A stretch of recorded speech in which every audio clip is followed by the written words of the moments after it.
Well, good afternoon to everybody who's here in Abu Dhabi, as well as Vikram, who's in Bombay. Welcome to our first program, Back to the Drawing Board, which is part of the Sharbaka Entanglement Attunement exhibition, which is featured in 19 Washington Square North. This exhibition was organized by Haraka Lab, which is part of the Emoted Arab Center for the Study of Art. And I'm so excited today because we have with us one of our artists whose work is featured in our exhibition, Vikram Divecha.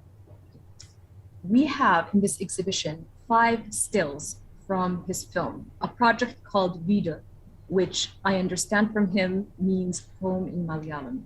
And when I initially approached him to kind of see about whether he would like to kind of collaborate with us on this exhibition and whether we could kind of use this work, he told me it's a work in progress and I'm still working through it and I'm still really interested in having conversations with people about it. And that's exactly where this idea of back to the drawing board came in, which is what would it mean for him to participate with a quote unquote artwork in partial form, but actually the work itself continues to evolve through what we're calling a processual exhibition, through conversations with people that we engage in the programmatic work. So the programmatic work is not work that happens after the exhibition where people just simply talk about it, but rather the programmatic work and the exhibition space are really kind of co-constituted.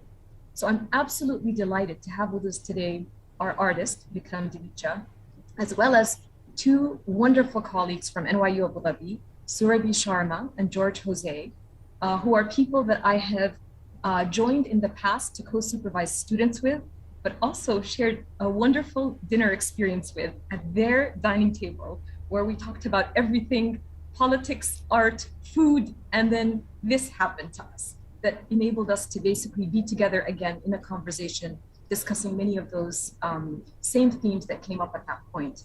And I'm incredibly grateful to them because Surabhi Sharma in her own right is a film professor doing amazing work at NYU Abu Dhabi, and George Jose, an anthropologist who brings years of experience and expertise, both in his field as well as in terms of his academic background, really enable us to kind of use a multidisciplinary sort of a conversational space to be in play with Vikram as he thinks through a whole range of things in relation to his project. And so without really, any more detail on this, I'll just let it unfold. And I want to say that this is not a moderated discussion. This is really a chance for Vikram to share pieces of his work, the ones he chooses for himself, as well as for Surabhi and George to share with us their reflections. And I really look forward to the conversation as it unfolds. Thank you. Thank you so much, May. I'm so glad to have Surabhi and George over here and everyone who's joined us today evening. So very briefly, I will take you through the project and even share some footage. It's a video project currently. And as May mentioned, the project is named Veedu. Veedu means house in Malayalam. And this project began in 2016. And what it initially was looking at was the remittance, not just of aesthetics and lifestyle from the Gulf to Kerala, but also the way Gulf currency is enriching changes in the design of homes in Kerala. So to give you a little bit of backstory, there's a large community from Kerala that lives in the Gulf and in the UAE. And for many of them, a large part of their savings is sent back home to build a house. Of course, this house has many meanings. One could be that, eventually they will have to leave the UAE because they don't get residency, and they are planning to return back home. And this has been happening since the 80s. In fact, at some point, 30% of Kerala, which is a state in northern India, the earnings of the state, 30% of the state's earnings was coming from remittances from the Gulf. And what's happened along the way is that people living out here have been, of course, possibly seduced by the lifestyles and aspirations. And so back home in Kerala, over time, the traditional Nalakitta house has begun to disappear. And there are these modern houses that are surfacing across villages and neighborhoods They often are called Gulfy homes or Gulf return homes. And those aesthetics are very much borrowed from the villas that we see in the UAE, which are a mix of architectural styles. They are a mix of Italian and Mediterranean styles. They bring in different aesthetics, which get packaged in the UAE. But then over time, that same aesthetic in a modified form is surfacing in Kerala. To talk about the process of this project, how it began was I got a fund in 2016 to investigate, a project of my choice. And very briefly to mention, I began following the story of a UAE-based Indian client who was working with an architect in Kerala to build a house back home. And I used my funds as an artist, the grant fund as an artist, to pay the architect the fees that the client in UAE would use.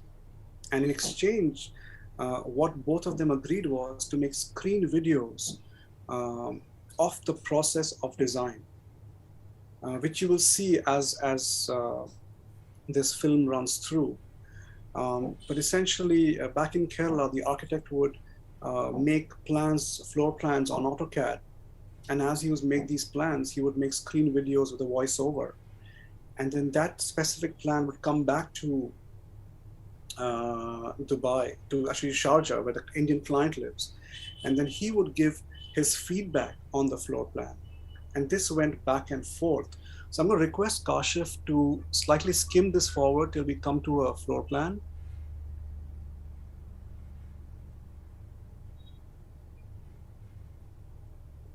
Yeah, we can just hold it over here.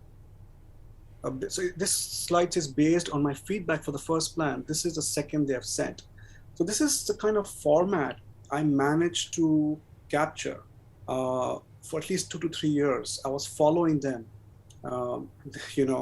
through virtually, not by being in person, and making videos of a design process. So Kashif, can you just skim a few slides further so the viewers can get like an idea of what is going on? So this is actually the client Anish Sasidharan, and he is giving his comments on this floor plan that was provided by the construction firm. And then if you go forward, you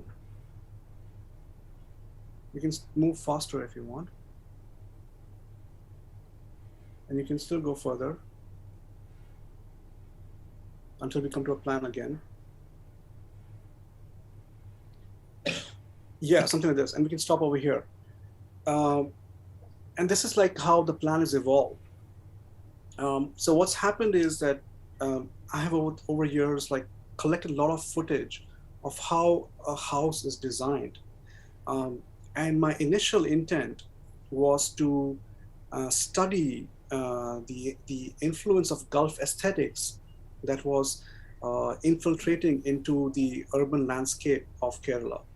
That was my initial intent, and that's how I approached this project as a pure study of design, and making this transnational relationship through aesthetics and the remittance of aesthetics and lifestyle and aspirations.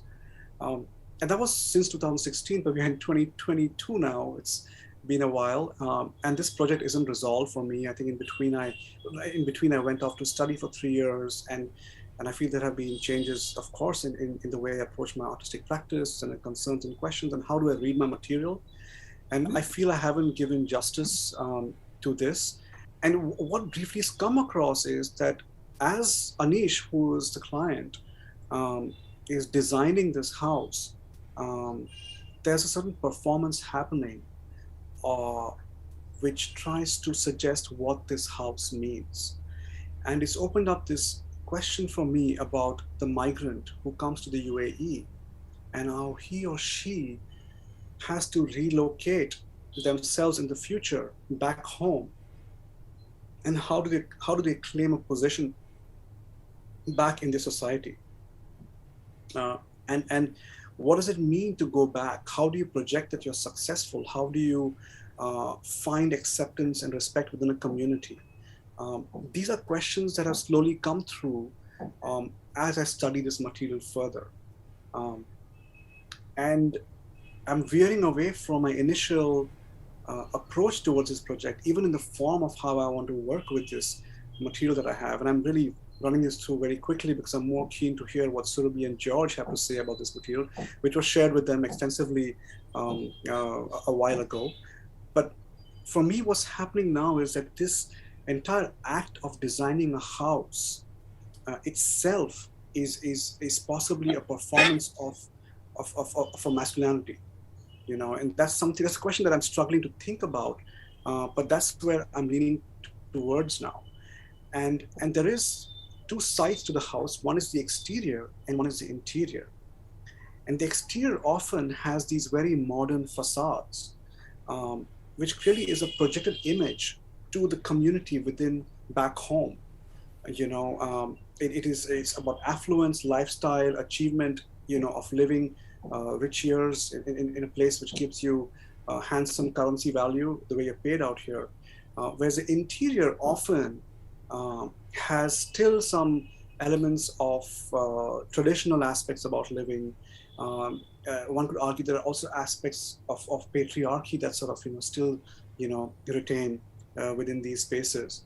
And the interior becomes a different form of reflection from the exterior.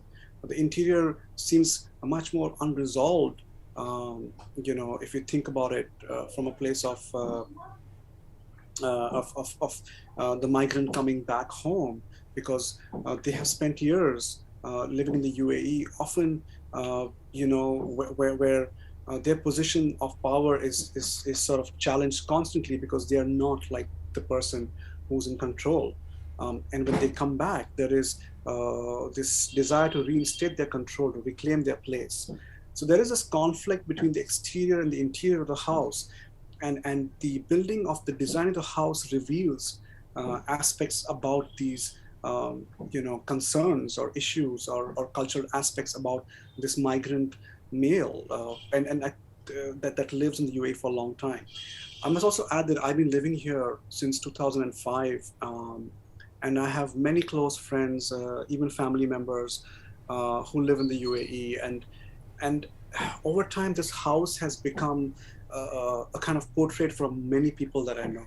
So I'm moving away from just, you know, one person and blending multiple stories and aspects about their personalities as I advance in how do I rethink this project. And alongside my interests in cinema, in movement of thought, in form, is coming through as well.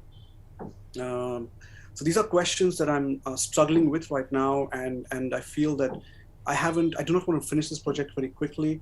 I feel that, you know, I need to give it its dues. I haven't thought through it with these new questions. With these new questions, I haven't thought through it that deeply enough before I produce something. And I'm lucky that, you know, May has opened this up, and Surabhi and George have, you know, come on board to keep this, you know, these questions in discussion and see where things can go. Thanks, Vikram, for really sharing your work in progress and for sort of this introduction. And of course, the project is fascinating. When I was looking at it, there were a couple of things that struck me, right?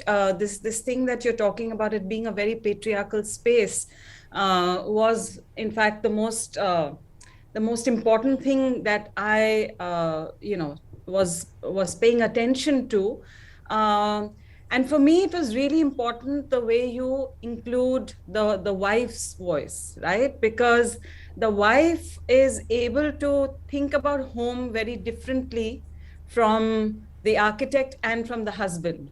And I think that attention that you pay is really important. And I was really wondering why she comes in as an interlude rather than, you know, perhaps being the one to frame the conversation, because it seems like the architects and the husband are talking to each other.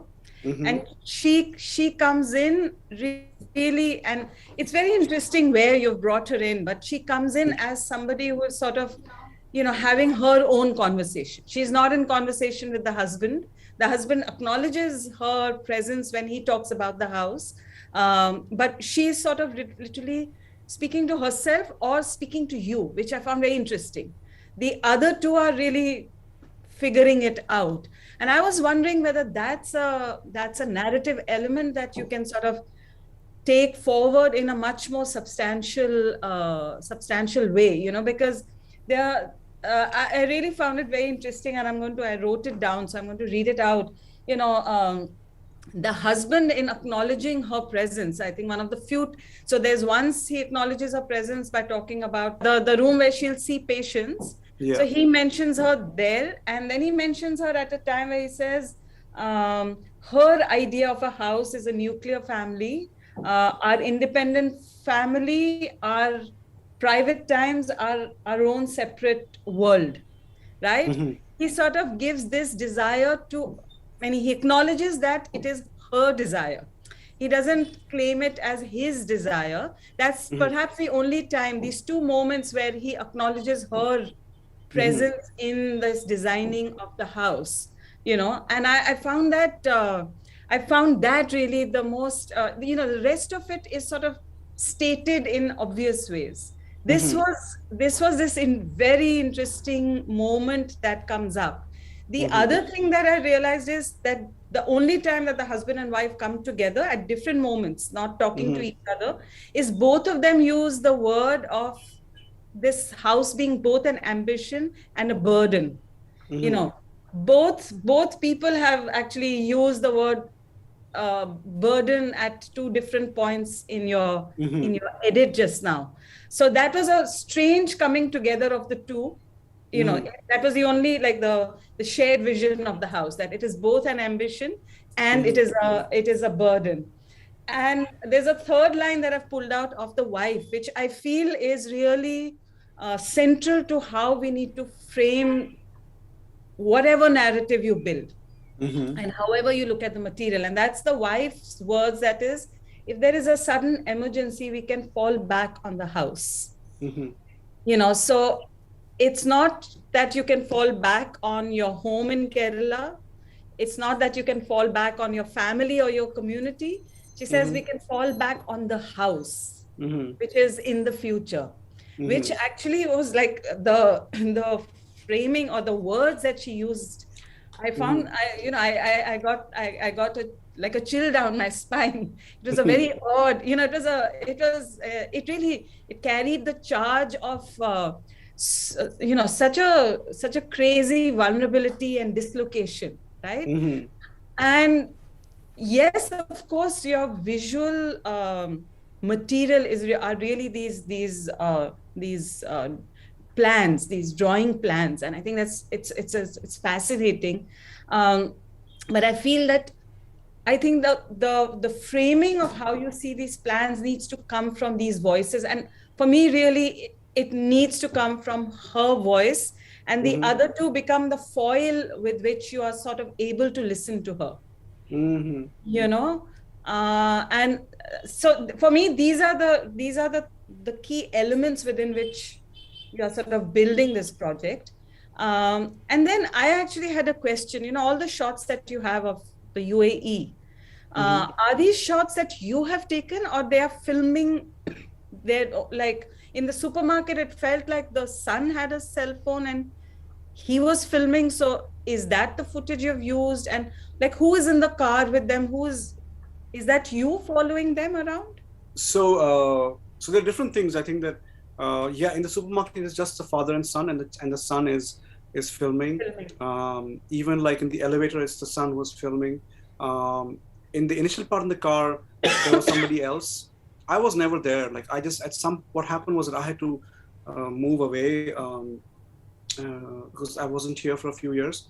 But they were filming things for me, and even the initial footage, when they're doing a survey of the plot, is actually done by somebody at the architect's firm.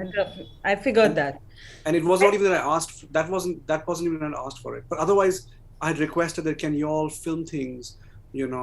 Even like the playing cricket from the windows. No, so I figured that as we went along, I figured that this is stuff that they have shot, and I think that's another very important visual element that you have. And rather than use it as a relief from the drawing plans, I think there's an entire narrative, that is building there, and I think in a very conscious way through the film, if it's going to be a long form film, we should be able to see the different eye, his eye, her eye, and the child's eye. And I think that would be really fascinating about how they view their life today over here.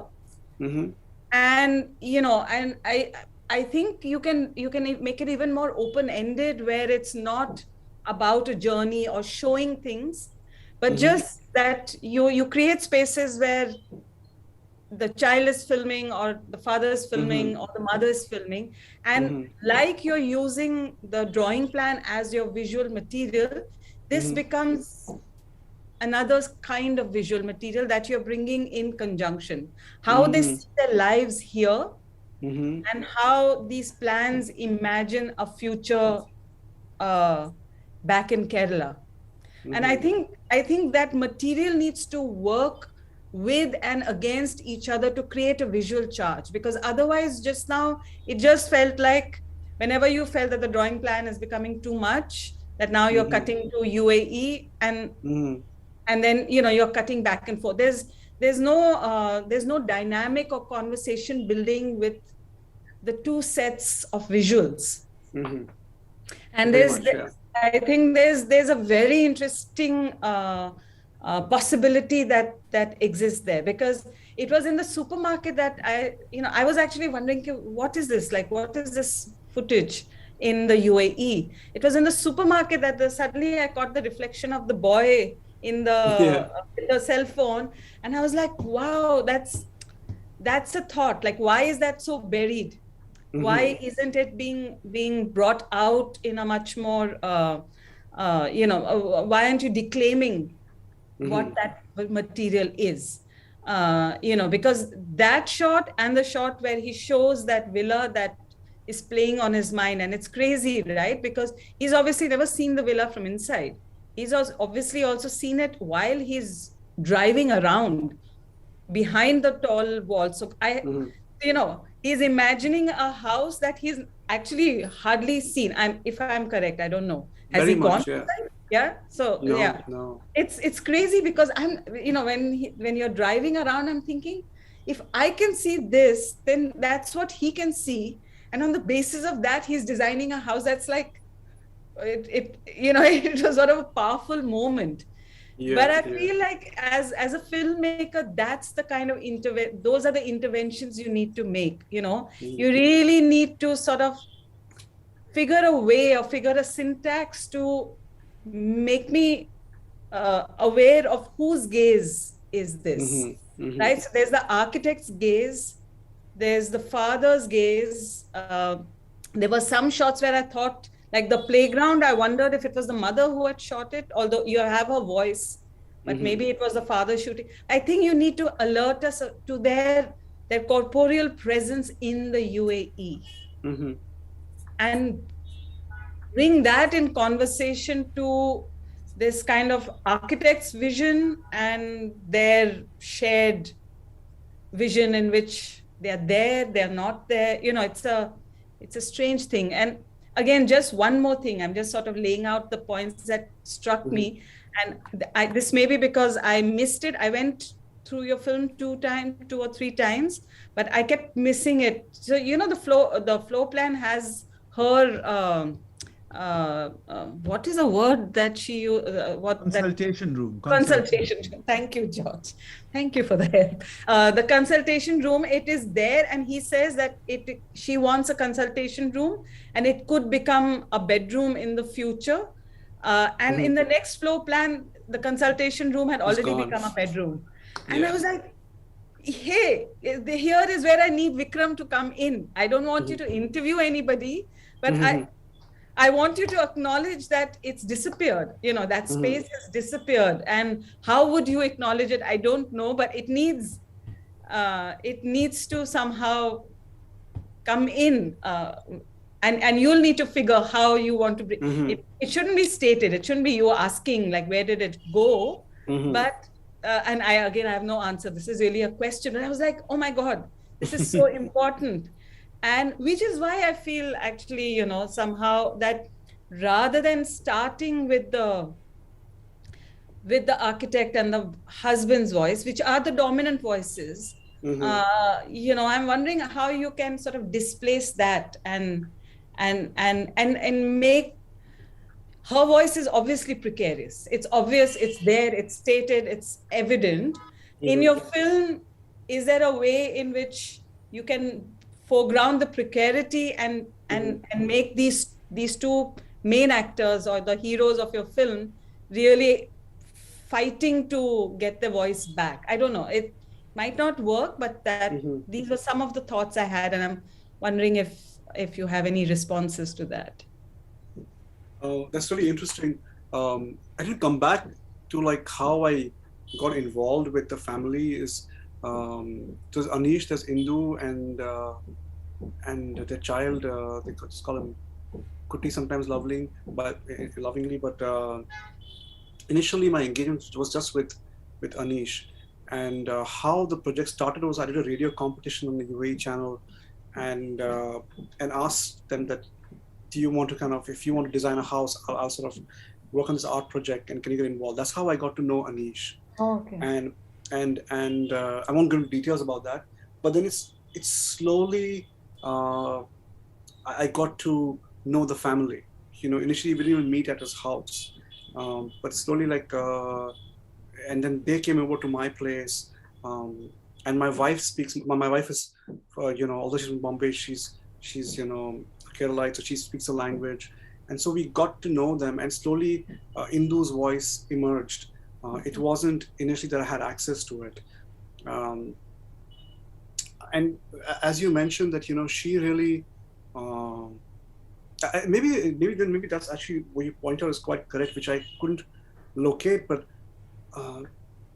she is the one who points to the displaced condition in the film.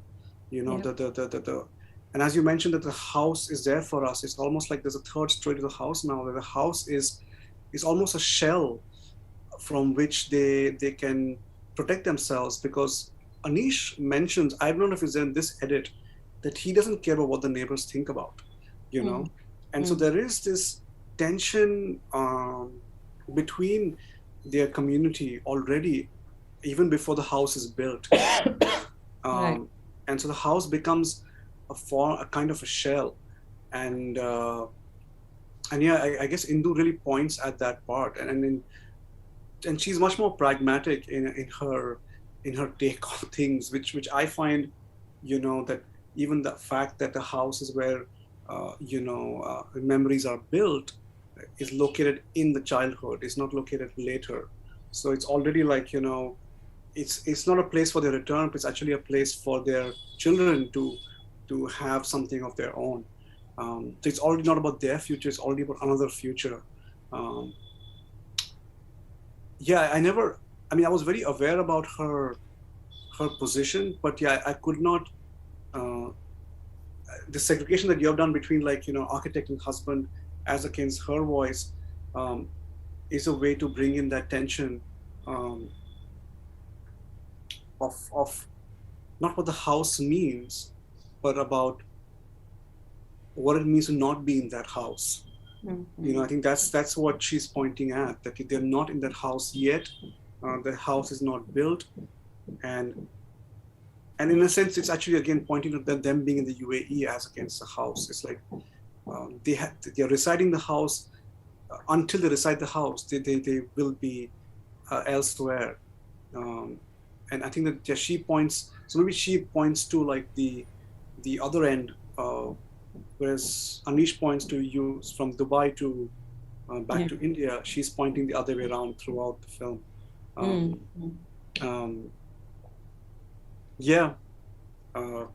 If that makes sense.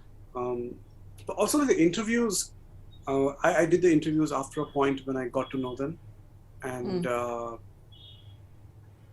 I was really concerned that my questions would be leading.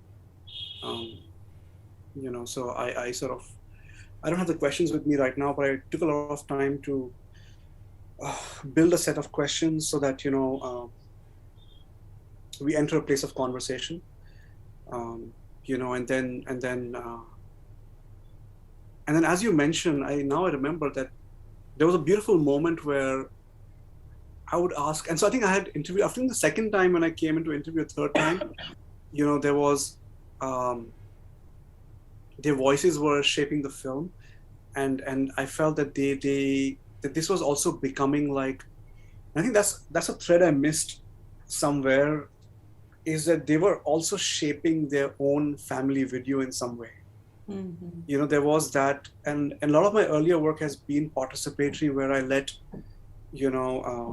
my whatever participants shape things, but I lost that just because I just wasn't here. Like I would come here for 3-4 days and run away. Like, I've been working with the gardeners. Like a few months ago, we just spent 3 months just writing poetry, and I was just there every day with them. But at some point, while I was interviewing them, there was Anish and Indu next to each other on their couch, and then I would ask Indu the question first, and she would clearly kind of establish, what it is, and then in a sense, unfairly, like Anish was left to kind of possibly defend or complete her answer, and I felt that dynamic was very beautiful because I felt that there were completely two different reasons in why they were participating with me, which was coming through in the answers. But I just never pursued that. Like I guess I didn't sort of invest enough time. That's why I didn't finish the project, because I feel that there was too much going on. And yeah, it's really interesting how the entire family has one concern, but then not one concern, but the entire family is aware about, the burden, as you mentioned, but how the burden is, like what's the weight is different for each one of them, or like what's the cadence is different for each one of them, and then that would come through. And I mean, they just discussed this with me, but I didn't know how to ask those questions, because I feel like when you point at a burden, then no. So sometimes it came through and I just let it be, but I never pursued it, because I just felt like that's, I was already uncomfortable entering this space, but they were really open to me. And now they have one more child, they're a family of 4 now. And yeah, they really opened up to me, like in 2017 or 18 when I was there. But since then, I just haven't had the time to engage with them. And maybe as you're pointing, it's actually also a question of voice, which is much more elegant, as against, I can't look at those floor plans anymore. I just cannot. So actually, I'm watching the film again with somebody else, because I just cannot look at it anymore. And I feel like also formally I'm just concerned with how can someone watch it? Sorry, I'm just kind of going on. I'm gonna. I hope that answers your question. Yeah. No. It was more, But I think George can sort of come in at this point. No, it's been. No, thank you. Firstly, thanks, May, for inviting me to this conversation, and Vikram, I mean, thank you for sharing your work in progress. I mean, it's a privilege to be able to see your work, even as at this stage, even when it is in a nascent stage, when everything is still in the process of becoming. But like Surabhi said, I mean, I really enjoyed watching the film too. And for me, and it's striking how, the conversation has veered to this question about burden, because for me also that was a key kind of moment in the film. What is this particular aspiration that both simultaneously a burden and an ambition? And I think there's something about the migrant condition there that we need to kind of unpack in order to try and understand more about why it is both these things, you know.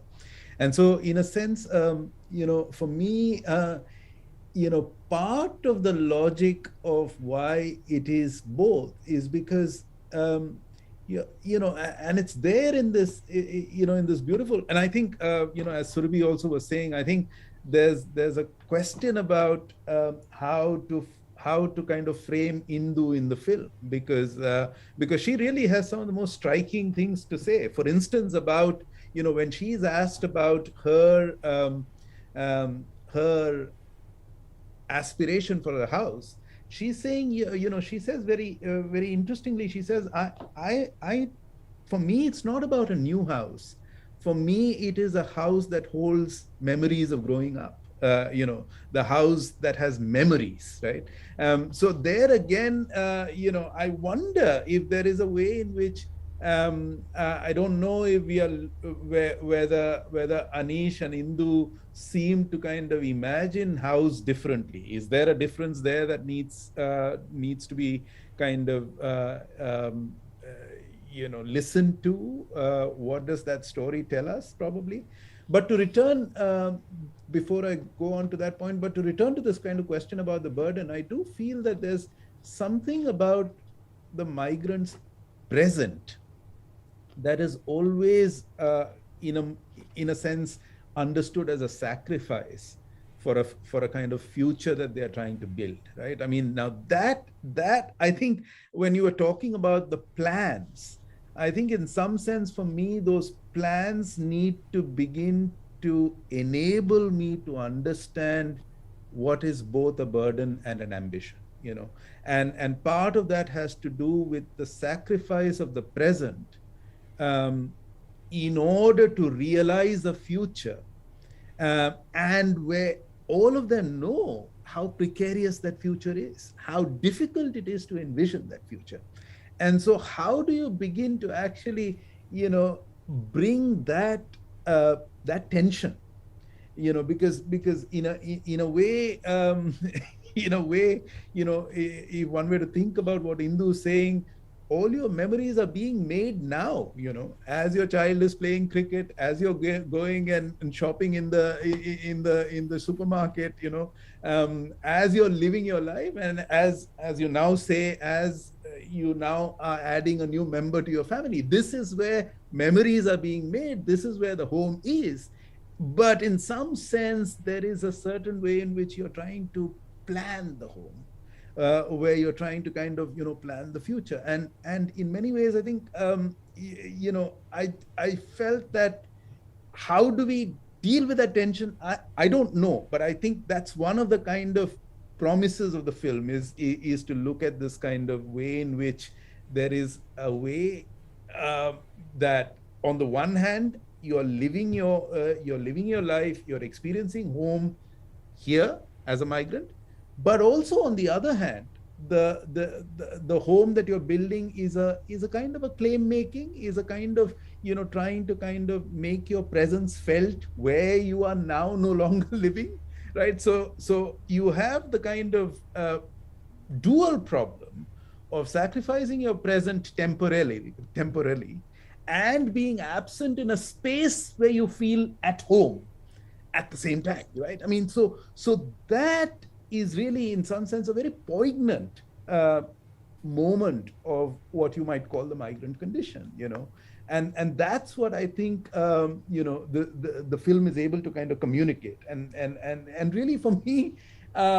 you know, what that results in is quite, I mean, so 2 or 3 things, right, that struck me, and I think that has something to do also with the kind of point that Surabhi was making about patriarchy. I mean, for me, the question about patriarchy was also what informs the relationship between professional architects in this particular instance and his client. You know, that was to me quite a kind of a, I mean, it's astonishing the kind of almost authoritarian kind of suggestions that the client is giving to the professional. You know, and this in some sense, almost inverts the logic. Many a time you see clients kind of going to whether you go to access the service of a doctor or a lawyer or an architect. The client is generally kind of in a situation where he receives knowledge. It's quite a kind of a passive figure. And here in the film, I mean, almost consistently, it's the client dictating almost the plan to the architect, who's just being a draftsman, not really being an architectural firm. Now, this leads me to ask, what is this about? Of course, this whole question about, say, for instance, Vastu. I mean, what was astonishing about Vastu in this particular case is that you have this kind of, beef-eating Hindu family, which is kind of wanting a kind of a Vastu-compliant home, right? But I think this, this idea that you need to have consistency, either in your understanding of tradition or in your understanding of modernity, I think that expectation is misplaced. Part of our kind of moment is the way in which these things are kind of mixed up in different ways. And so Vastu, which actually was a kind of manual to build temples, right, based on a certain idea of sacred geography. Vastu was, in that sense, never really about private spaces. It was really about public spaces where people kind of, but now, everybody kind of thinks they need to be Vastu compliant. But the interesting thing about that kind of picking and choosing, I think, is that it produces this uncertainty about what is the aesthetic, what is the public, what is the private, where do you kind of draw the line? Those boundaries are being blurred.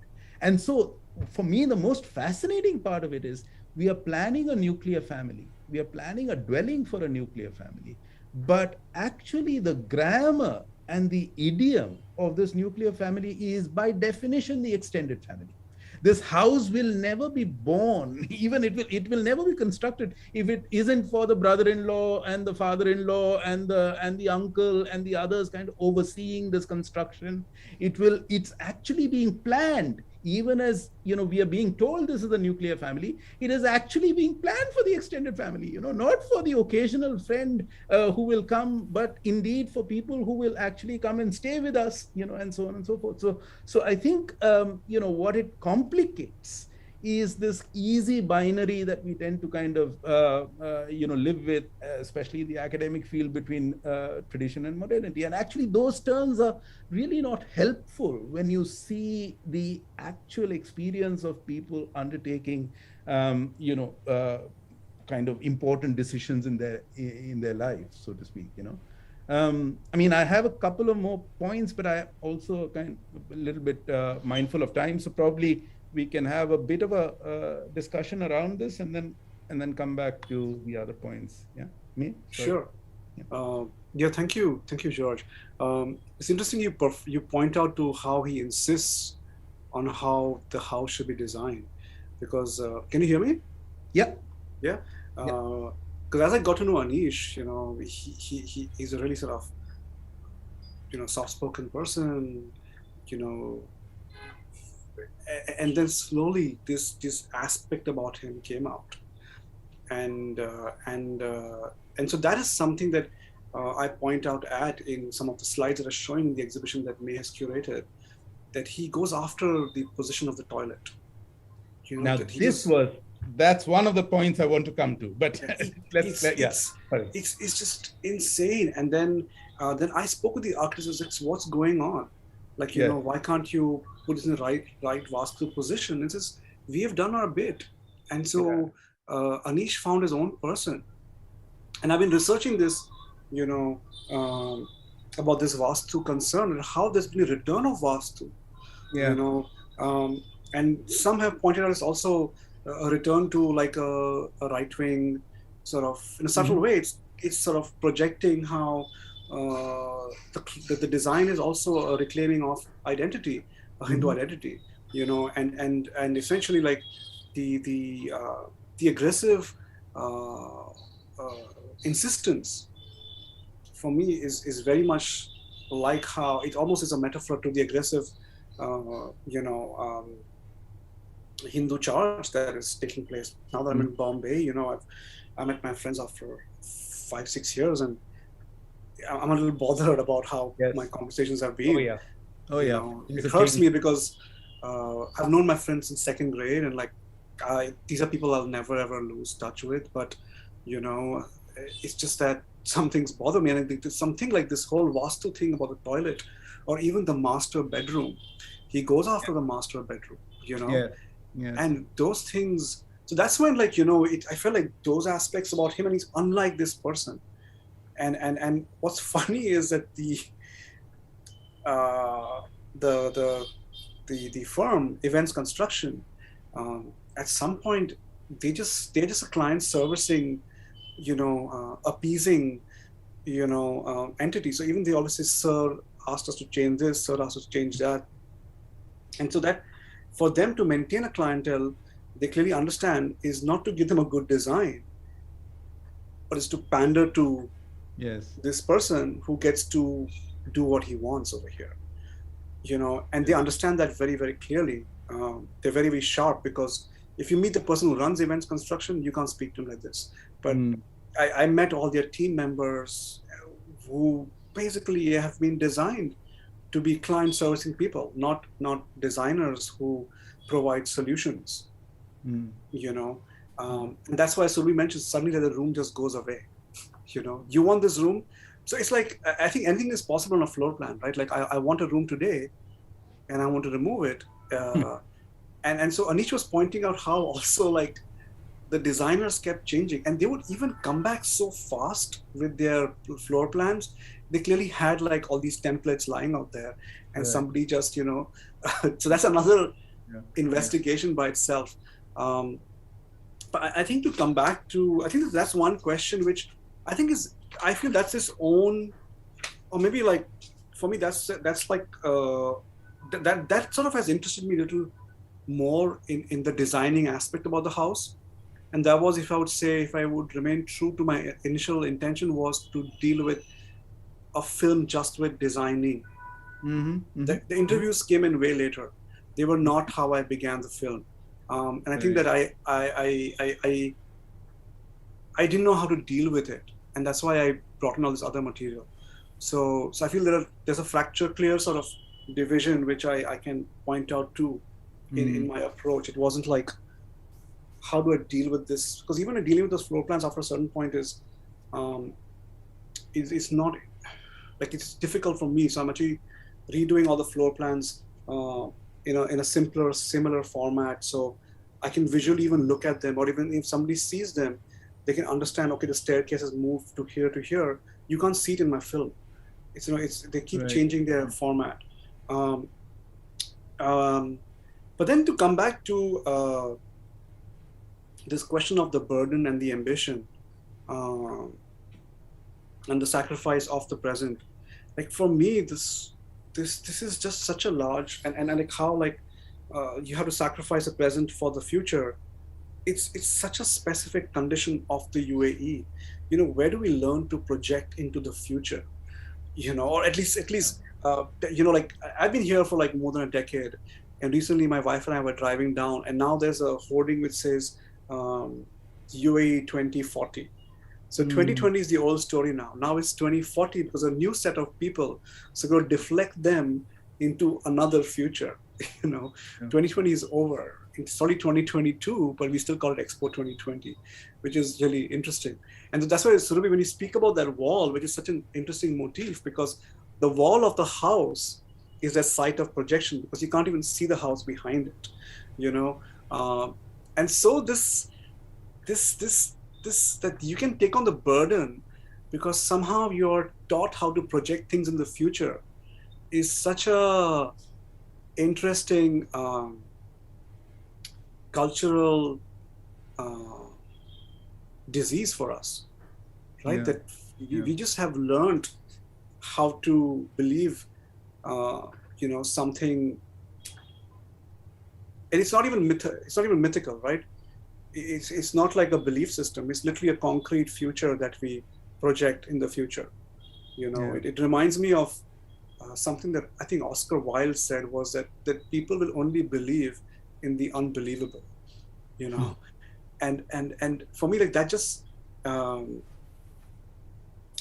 sort of is what I'm interested in, is this idea about like how you talk about the burden, but the future is like, is also like, for me, it's almost like when he is all giving these orders of how the house is being designed, it's almost like he's playing out his role within the living room.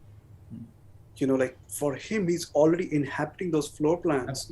Absolutely. By saying the master bedroom is basically my claim, you know. And so, and that's something like that's interesting, because the word Veedu is like, this is not my language, but it's something like, you know, my wife is Malayali, so I'm like surrounded by the community, and I've worked with many people, but still the word always is an argument, whether it is house or whether it is home. Right. You know, because house is a structure, whereas home is inhabited. Right. It's like home is where the memory is.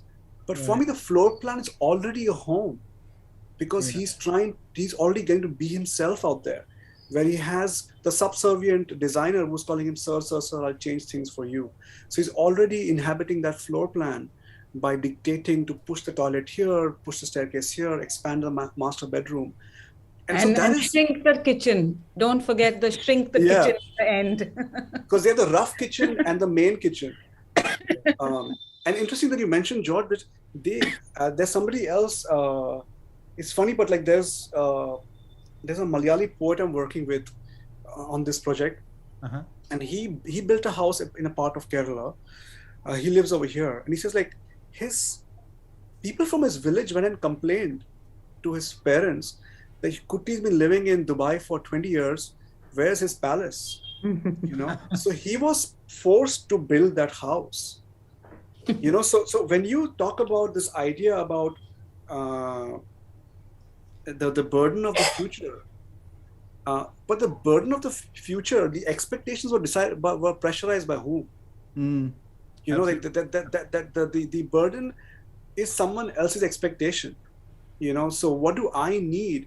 You know, never comes into question. Which brings me to this amazing story, which I hope to put in this film, is that he said there's this fisherman, it's beautiful evening, he has a small little boat, he's come to the edge of the river, and he got his catch, he sold a little bit, and he could feed himself, and he's just sitting out there. And one of his friends comes and says, what are you doing? He says, nothing much, I'm just sitting out there, finished my day, I caught some fish, sold it, just hanging out over here. He says, why are you wasting your time? He says, why don't you just go back and get another catch? And says, why? He says, you get another catch and you can have more money, then you can have two boats. Then you can hire someone, and then two of you will go out and you have, you know, more catch, you have more money, and eventually you'll have a team of people working with you, and then eventually you'll have a big boat, and then you'll have a team, and you won't have to do anything. You can just sit down in the evening and enjoy the sunset. That's exactly what I'm doing right now, you know. You know, and so this question of, you know, the burden is such an amazing word that I thank both of you all for pointing out, because I couldn't look at it. But the burden is located, like the burden of the future, the burden that carries the future is not a burden that you have taken on yourself. You know, that the community puts that on you. And I feel that's where I feel that how do you deal with this question of patriarchy? Because that performance, or that even that position, is something that, you know, I feel that there's different ways in how, and I think that's something I'm going to think about, that how do we not just cancel out patriarchy, but how do we think about, how do you think about working through it? How do you deconstruct it within that person, as against completely remove that person? You know, you know, and so, I mean, that's a question that even I feel sometimes, why am I doing all this art? Like, why am I making this film? Like, you know, like, this part of me is also driven by some kind of ambition to make this works and things like that. But do I need to do it? You know, who am I proving it for? And so that pressure which comes onto the family is distinct from. I wonder if Anish's performance, like although Anish and Indu are together, his projection is different when he goes back compared to his partner. And that's a distinction I'm trying to think through. That do I just sort of use the word patriarchy and just portray him in that sort of binary manner, or like what is generating the patriarchy, and also to think about like parts of Kerala, north of Kerala, although he's from south of Kerala, north of Kerala had a matriarchal society, for many years. And so that's when I was going to mention that they would have a room, I forget the name of the room, which is basically the guest room. It was like near the entrance of the house.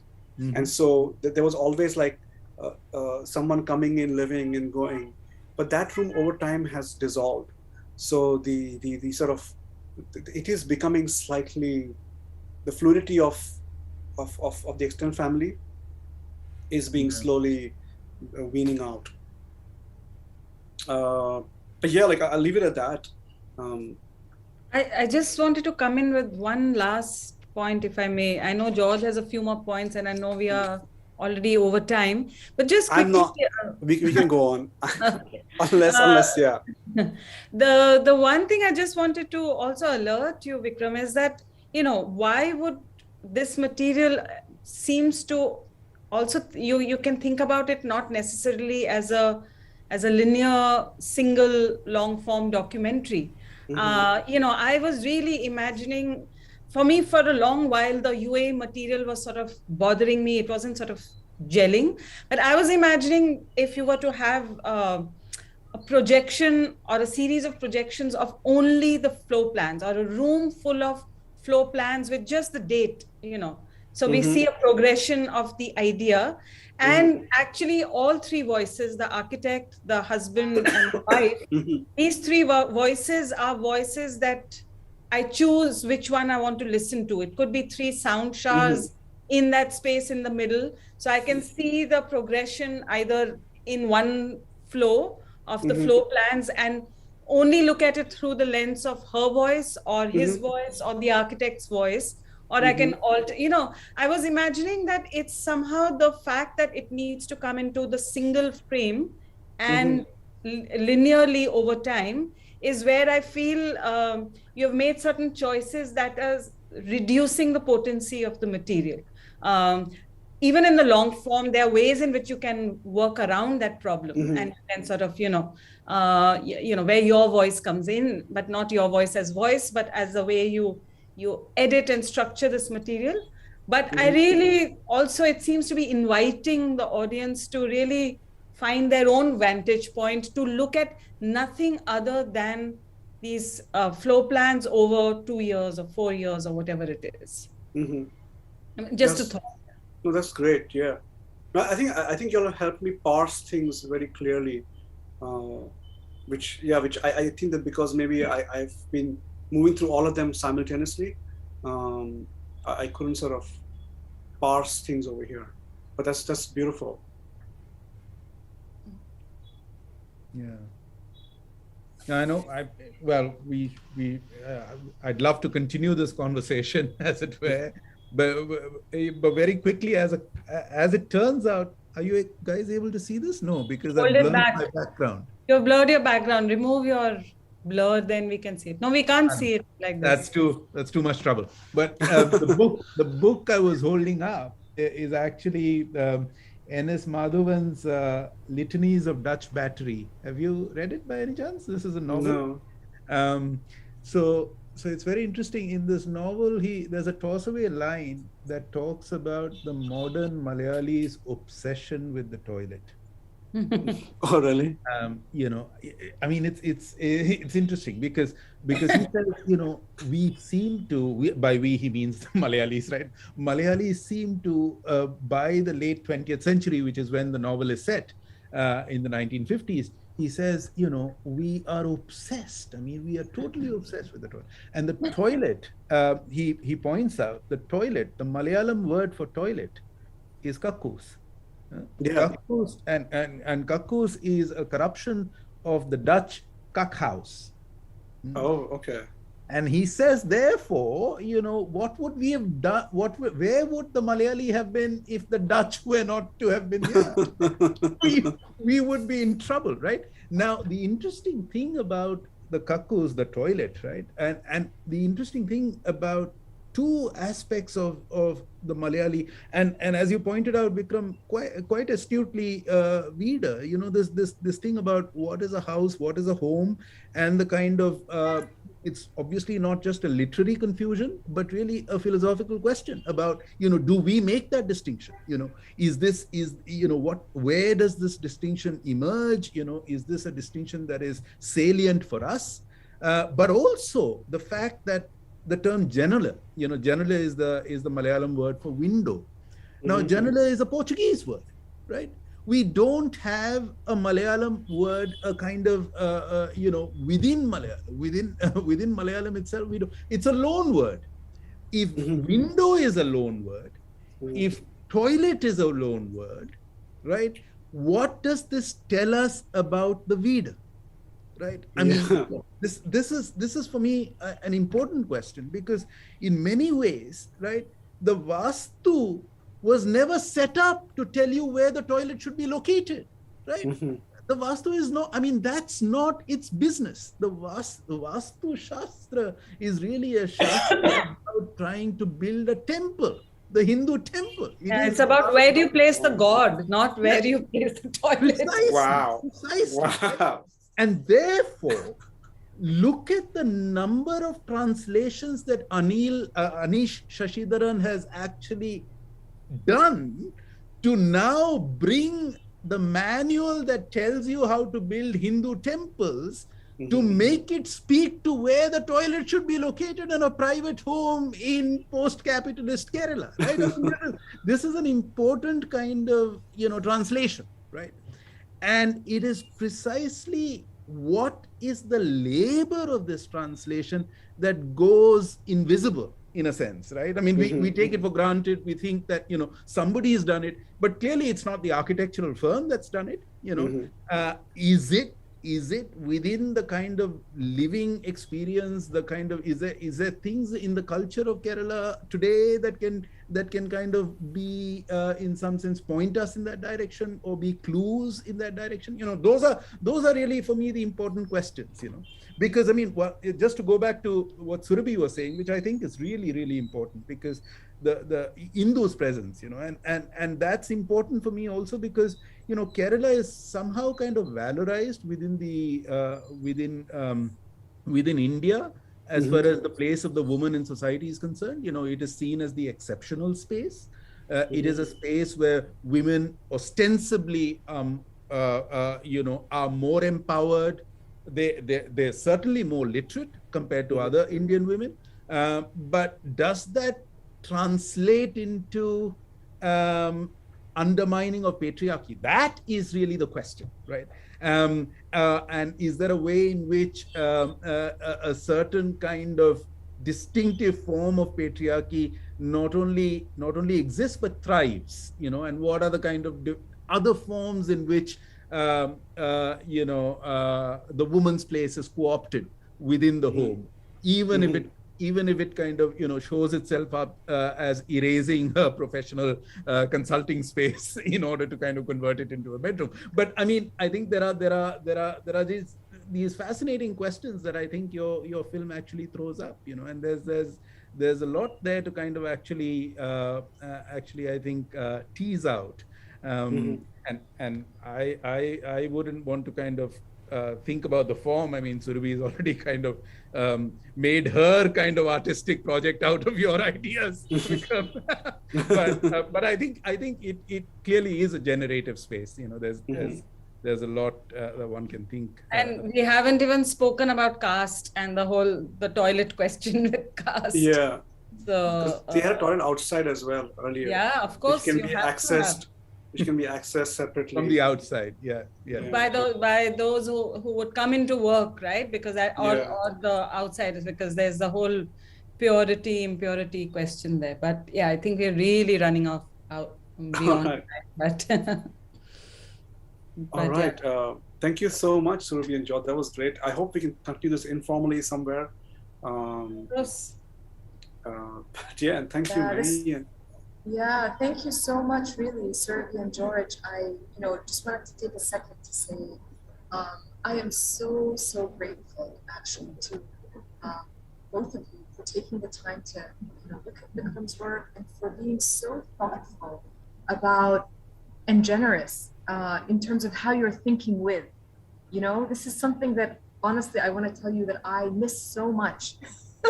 I feel a craving for, a kind of interaction in which people are generous enough to lend their perspective, their view, but they also do it with empathy, in the sense of understanding that there's always a sense of discomfort that comes with sharing work in progress, right? Like it's almost like laying oneself bare and saying, this is where I am right now. But I think the both of you honestly have almost modeled how I would myself love to do this for other people as well. Of doing this with generosity and care. And I also wanted to thank Vikram because, it's not always easy actually to be the one on the receiving end of things. But, again, I think the kind of a conversational style, which hopefully also raises really new possibilities for the kind of work that you've been grappling with and to almost hear yourself speaking out loud, which again, sometimes part of the creative process is simply that, is to listen to oneself, in conversation with others. And I just wanted to end with two quick things. The first is I wanted to share with you the 5 images that we had selected from Vikram's footage you just discussed. The 5 images that actually went into the exhibition. So just kind of to bring this full circle and to kind of highlight how the 5 images that were chosen for the exhibition were purely the AutoCAD ones. So you'll see this was the first one, which talks about this was the last, revised plan. Then what happened? We applied the basic principles. The last revised, then the next one after that is in the last plan shared. They hadn't followed the last 2 principles. So this is, him speaking now. You can see because it's the white rather than the black. And then the next one goes back where basically they say, he said, talks about the toilet, which is exactly the point that all of you sort of really focused on towards the end, reading all sorts of issues into it, whether it's gender or it's caste or even questions of migration, right? Like how does one reimagine certain kinds of traditions? And then the last one is really them, kind of like showing, this is really, kind of like the end result. And so for the exhibition itself, it almost reads almost a narrative style, where in fact you can see the process of how the house changes. And so it's interesting just to have heard Vikram say that that's something that he may want to bring into his project. But perhaps what I have taken really from this really beautiful conversation with Surabhi and George is this one image, which in fact was not a part of our exhibition, but it's the image that made me fall in love with this footage and want to work with it. And in fact, it's the words of the wife, which beautiful. The two of you quoted specifically. It gave me goosebumps, Surabhi, which says, we need memories of how we lived a nice life, of kids playing. All these memories should be attached to the house. And so she does exactly what George had told us about, this kind of disconnect between the temporality and the geography. She's trying to bring those together, like in her sort of aspiration. And she also does what Surabhi just talked about, which is really almost reconfiguring, this interaction which is happening between, the husband and the architect. She's actually almost taking it over and saying, this is actually what the project is. So really, I just wanted to say to the two of you, thank you so much, really, for adding so many rich layers of reading into this work. It has been actually, instructional for me to think about all those elements that didn't appear at all, in fact, through my conversations with Vikram about this, but that have given me a lot of food for thought going forward. I hope we'll get to hear from Vikram about sort of what's resonating for him, what's marinating, and maybe, who knows, he'll invite us to the opening of some sort of, end of project that we can all continue the conversation about. So really, thank you so much to everybody for being here. I really appreciate it. Thank you. Thank you, both of you. Really Thank enjoyed you. it. Thank you, Vikram. Thank you, Joel. Vikram. Thank you, Surabhi, so much. That was beautiful. Thank you, Mace, and everyone at NYU.